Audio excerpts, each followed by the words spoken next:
Good afternoon and welcome back to Talking Characters. I only have two leads left to do before the end of A Dawning of Power. Charlie Belmond was the next of the central characters. Now, Charlie was in every draft of the book. There was no point in time wherein I did not want this character.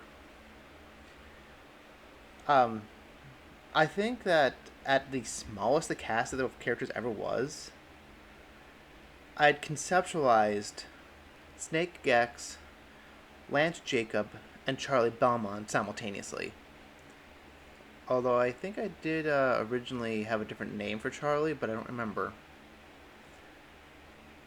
I think at one point in time I played around with calling him Lorette. I'd have to look through my old notes. But Charlie was a juxtaposition against Snake. Snake was this slick, well dressed guy who was absolutely foul in nature. While on the other side, you have Charlie, who's this greased up, bruised up, ruffian looking character. But as he talks, you realize he's this very gentle and heroic individual.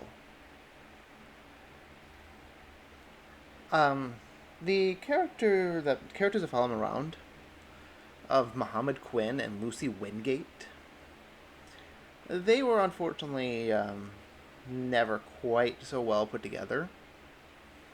Talking to my editor, he had absolutely loved the idea that Charlie was being followed around by an entourage.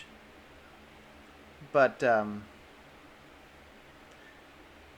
I was always a little bit questioning of it, which is why I kept making Lucy's part larger and larger, trying to make her a character that was not necessarily Charlie's shadow, because Charlie was going to have a completely separate adventure where he was not a part of the main group. So, what you have is this relationship that's almost antagonistic between Snake and Charlie, but it never comes down to blows between them. Instead, the fight scene ends up going to Elle and Snake. I didn't want Charlie to ever appear as a threat to the adventuring party. What I wanted him to, what I wanted out of him was I wanted him to be someone that you would question the motivations of.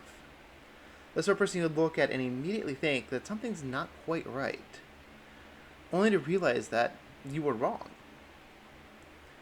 This man is Strider from Lord of the Rings. He looks foul and acts fair. The idea that Charlie had access to a magical weapon was a relic of the idea that I was originally going to have this as a D&D game. After the whole making a video game thing did not work out for me, I instead wanted to try taking the script and turning it into a game engine for D&D. That didn't work out so well either, to be honest. I rolled up all these character sheets, I came up with all the NPCs, I drew up dozens of maps showing off the Trial of Nightmares. Shared that with my friends, and I got this particular response of, but I don't want to. So that went straight in the garbage. Charlie was someone who was actually modeled after a real person. Niccolo Milano. A guy I knew back in my early 20s. Who's this skater punk. He wanted to travel across country on a skateboard. I have no idea how far into that he eventually got. I don't think too far because he came back to Minnesota recently. Alright. His backstory, though, was much more closely related to that of my father's.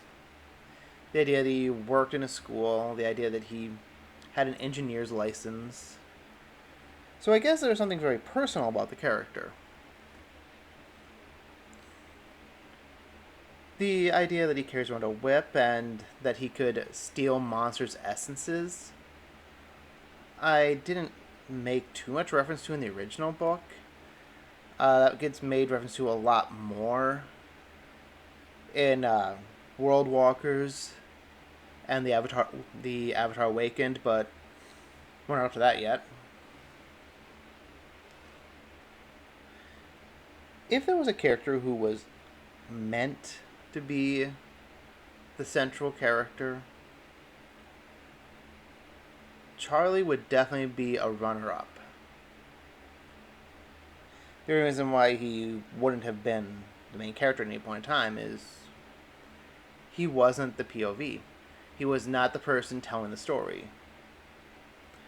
The person telling the story was Snake. Until I introduced Richard Blake, at which point he became the narrator, but I guess that's not particularly important. As, for the most part, he behaves as this omnipotent creature who tells the story from afar. How do you write somebody to be realistically heroic? They have to be afraid. They have to be hesitant. But ultimately, they have to make the right decisions. Even if your hero is afraid, your hero will not let an innocent get harmed. That's where you have to draw a line. That's where the character needs to step up and needs to become the hero your story needs.